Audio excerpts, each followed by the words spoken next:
I don't think there's any new announcements for you. The vessel anatomy practical is up on Complete Anatomy. Should you want to move ahead and do that one? I know a couple of you have taken the first two practicals already. Let's see. Any questions here right off the bat? Otherwise, I'll probably jump in and just start working through the vessel anatomy. I don't think it'll take us too long today.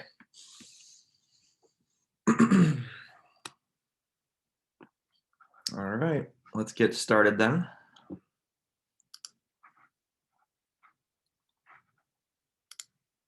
Let's see. This.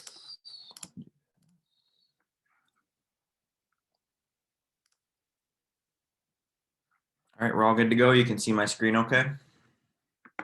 Yep.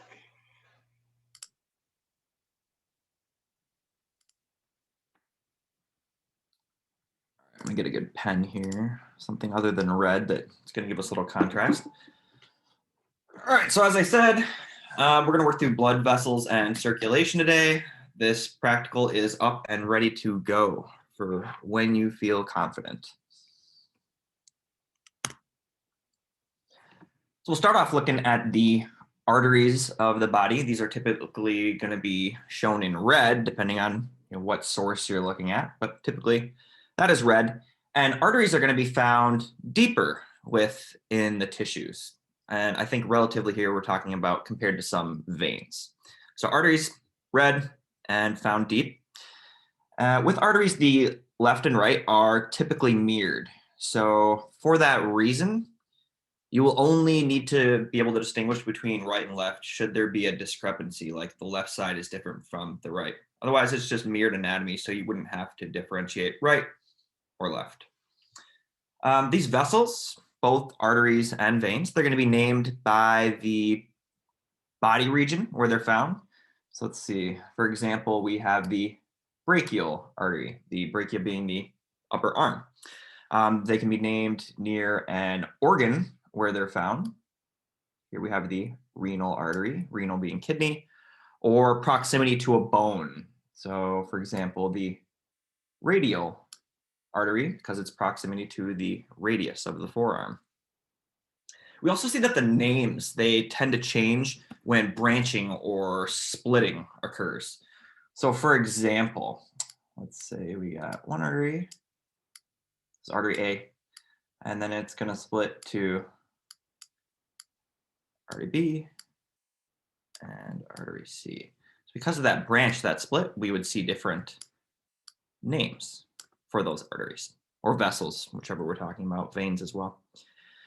So for example of that, we would see a name change as we move from, I guess I'll just run with this one since we started with it, the brachial artery from the upper arm, and that splits then, and then so we now have the radial and the ulnar artery, and then those will come together to form the brachial artery.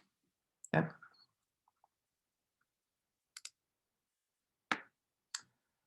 The veins, those are commonly going to be shown in blue. The arrangement of the veins is more variable too than the arteries. So whereas with the arteries, they just tend to be found deep. Here, the veins run both deep, and in fact, they'll run along with the arteries. That's important for body temperature regulation. But then we also have veins that run more superficially, so more closely to the surface of your body. And here they're differentiating between those by showing the dark blue, which are deep veins. So those will be found along with arteries. And then the light blue, which represent the superficial veins. So pay attention to that. And a good study tip when you're working through these would be to start with the arteries first, okay? Got the arteries, that's gonna give you a good basis then for those deep veins that run along with the arteries. A lot of times they're found in the same area and they share similar names. Then once you got those mastered, you can move on to the superficial veins, which are different.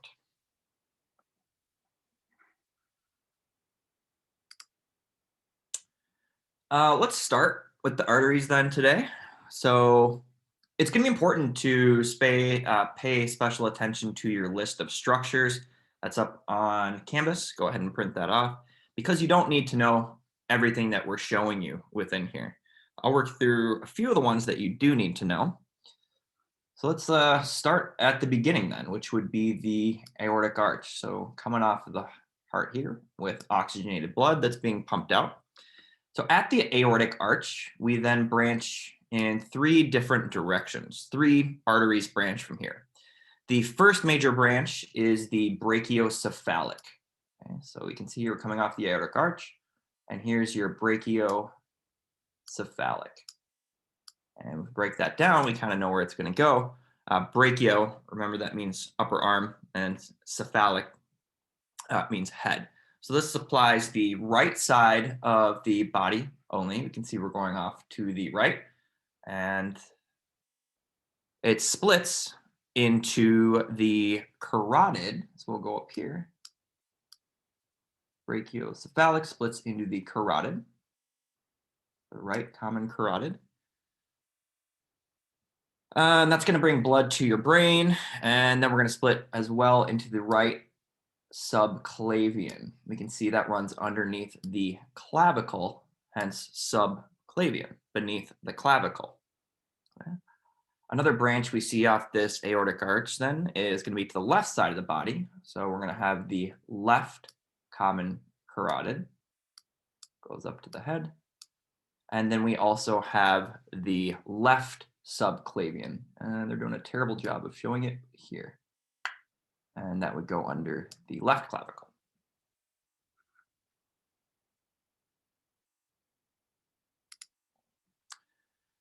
All right, here we can see how the arteries and the deep veins, I guess they got the shallow veins or the superficial veins on here as well, but we can see the comparison between those. So let's look at, we'll start with the arteries, and we'll begin with this subclavian artery. Okay, so we're coming up here, goes underneath the clavicle. And here's a goofy example of where the name actually changes without a branch. So after passing under the clavicle, we're going to change to the axillary artery. And axilla, just a fancy name for your armpit. So this is the artery that runs through your armpit. Okay, then we go and we have the brachial artery, which we said before, then splits here, and it splits into the brachial, and we have the deep brachial, which runs deeper underneath that. This goes on to split to the, I should say the brachial goes on to split, not the deep brachial, but the brachial goes on to split into the radial artery and the ulnar artery. Okay. Now, we can then compare these to the deep veins, which I said were very similar. They're running along each other oftentimes, and they often have similar names as in the instance we're going to work through now. So we have finished with the radial artery and the ulnar artery. Well, now if we return that blood, we have the radial veins and the ulnar veins. These form into or flow into the brachial veins of the upper arm, which then move into the axillary vein and then back to the subclavian vein. So you can see they are very similar, the deep veins and the arteries. Let's see, other anatomical features. You can kind of see this circle pattern here within the palms of both arteries and veins. And this is called an anastomosis. This is where 2 blood supplies meet. So we'll talk about those a little more in lecture today, and you'll also talk about them some in anatomy lecture when you have it. But you can see it's just different blood supplies coming together, and that's called anastomosis.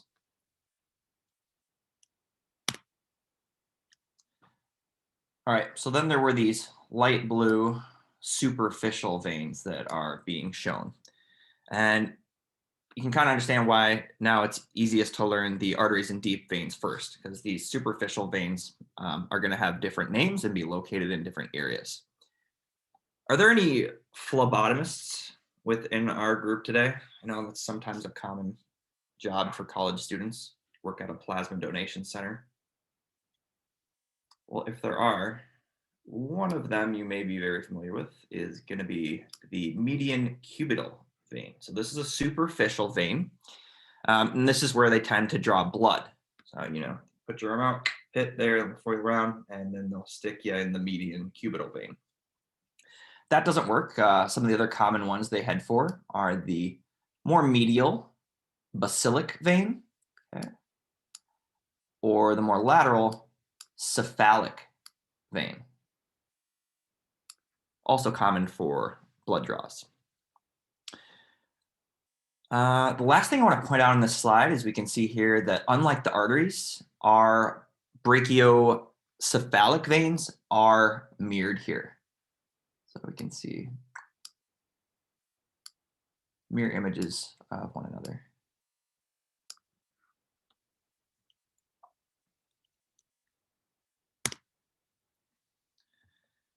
So arteries now, most blood to the neck and the head arrives via the common carotid arteries. Let me point that out here.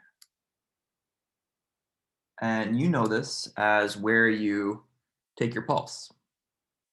Okay, so you can feel your pulse at the common carotid artery. We can see that this splits into an internal carotid artery and an external carotid artery.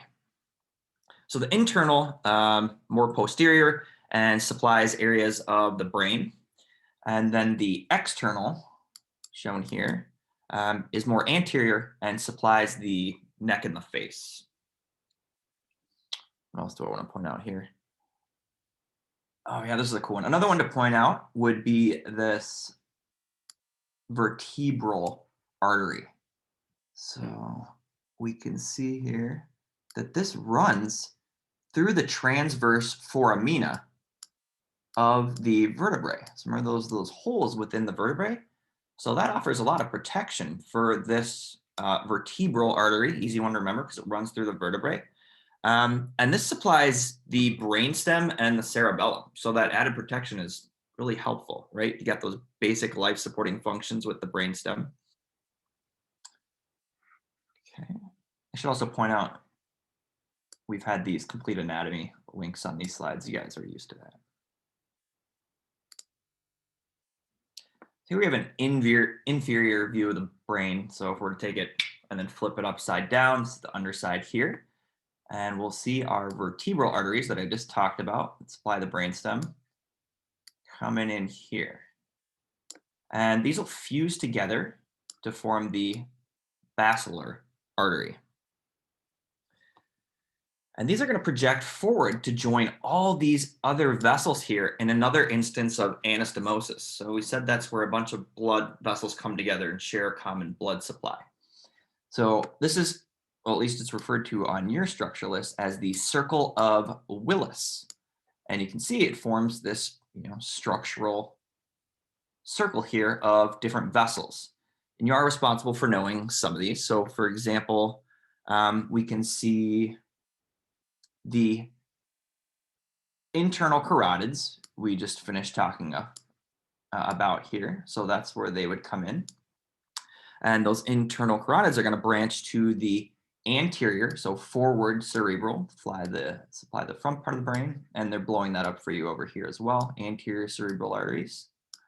And we get a branch off of that, the middle cerebral arteries. And then we have posterior cerebral arteries as well. And these structures form the circle of Willis. I should point out we have the ophthalmic artery too in there that would go out to supply the eyes, of course.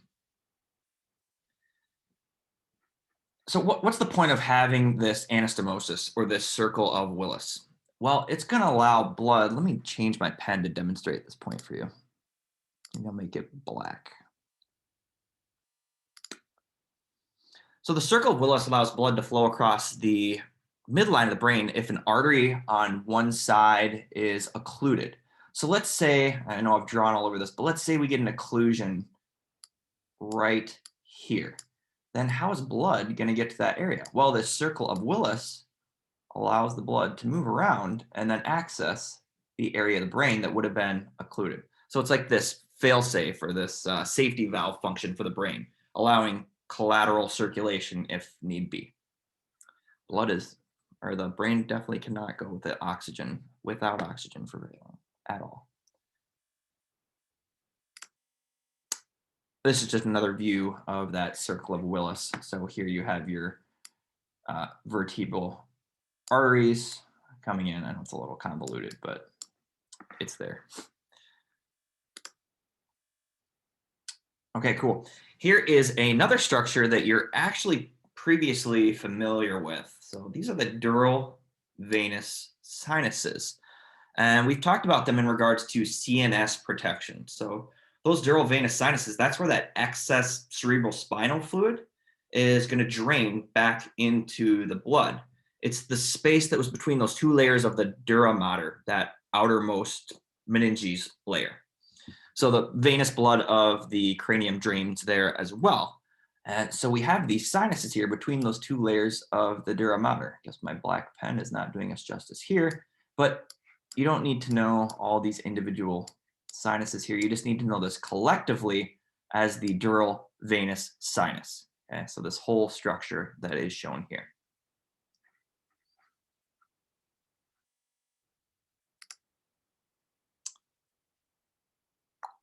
All right, here we have the deep veins of the head and the neck. So these are going to run along arteries. So they're going to have the same pattern, slightly different names in some cases. The important ones I'm going to point out then are the internal jugular vein and the external jugular vein.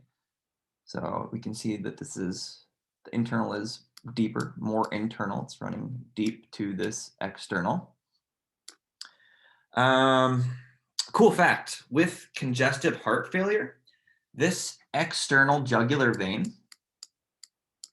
right here is actually going to become visible. So you can see it kind of like here, and you can palpate that on a patient. This would be with right-sided heart failure. So if your heart is not filling, the right side of your heart's not filling with enough blood due to heart failure, then that blood is going to back up in your veins, and we can see distension of this external jugular vein. So that'll be visible. What else?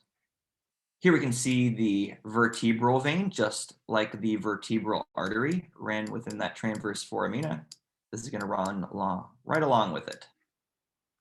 Protection of the vertebrae there. Switch my pen color, the black's a little rough.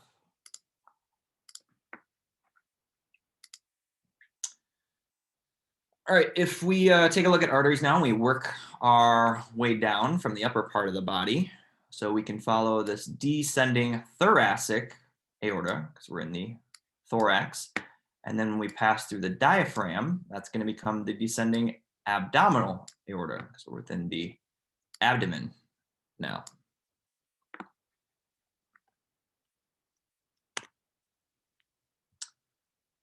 Coming off of the descending abdominal aorta, so that's this, we have the celiac trunk. You probably heard of celiac before. That just means abdomen, so celiac. So this is in the abdomen. So we have the celiac trunk, and this branches, we can see, into the splenic artery. So this would go out to supply the spleen. And then we have the hepatic artery is the other branch. So this would go to the liver. Hepatic means liver.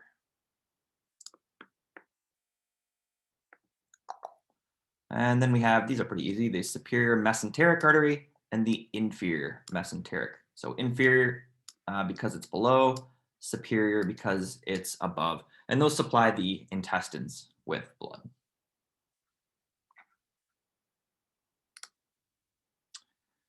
If we move a little lower here, we have the iliac arteries, aptly named because they cross over the ilium, right? So that part of your pelvis that we previously discussed. So it crosses over the ilium, hence iliac arteries. And the branches of the iliac arteries, we can see there's an internal iliac artery, and that's going to head to the pelvis, while the external iliac artery goes to your leg, and this actually becomes the femoral artery.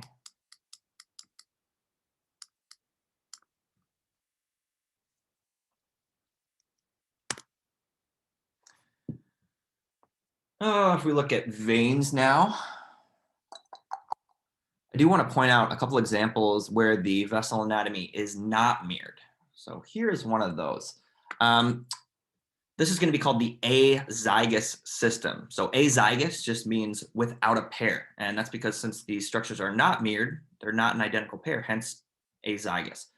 So this is going to consist of your hemiazygous veins and your azygous veins. And they form this H-like structure like this. Kind of looks like a K, but they're saying H. Okay, so that consists of your azygous, hemiazygous. To simplify this a bit, I have this image here. So we can see again, we have that azygous vein and then the hemiazygous. And that's all you need to know structurally. In fact, you don't even need to know the accessory. They are letting you just call it the hemiazygous.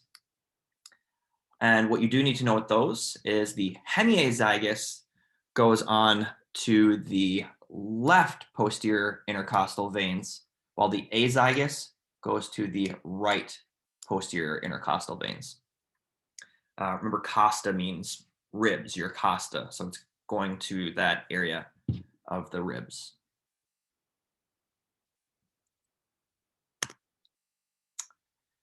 All right, here we have arteries now of the abdominal cavity.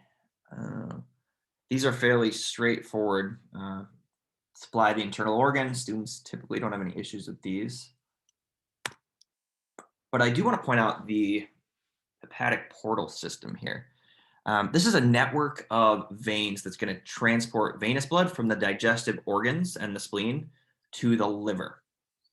So this is where we're going to get all the nutrients we need out of our blood. So the blood's full of nutrients, and it's coming into these veins here from your intestines, for example.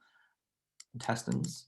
And then that blood is going to go up and enter the liver. It needs processing.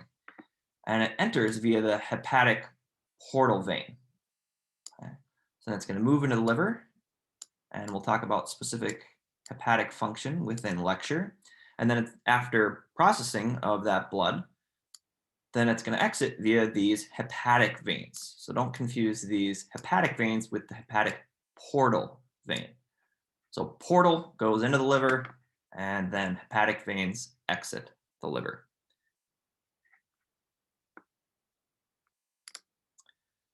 Then you have the legs. These are very simple. No issues here. There are fewer structures, and they are large. So I'll point out a couple, I suppose. Here's the artery of the legs. Veins, an important one here would be the popliteal vein. So that's at the back of your knee. And in fact, we will have a case study looking at deep vein thrombosis within lecture related to the popliteal vein. Other thing here we can point out are these superficial veins of the legs. And these are what give rise to varicose veins. So you talk about this in lecture as well. You get faulty valve function and you get backflow, and then you get pooling, and then you get varicose veins. All right. And that is what I have for today. If we have any questions, I can answer them now. I believe next week, again, is a review week before we have some new material again.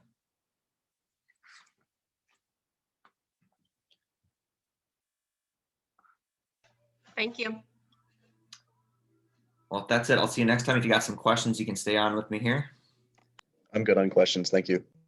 Thank you.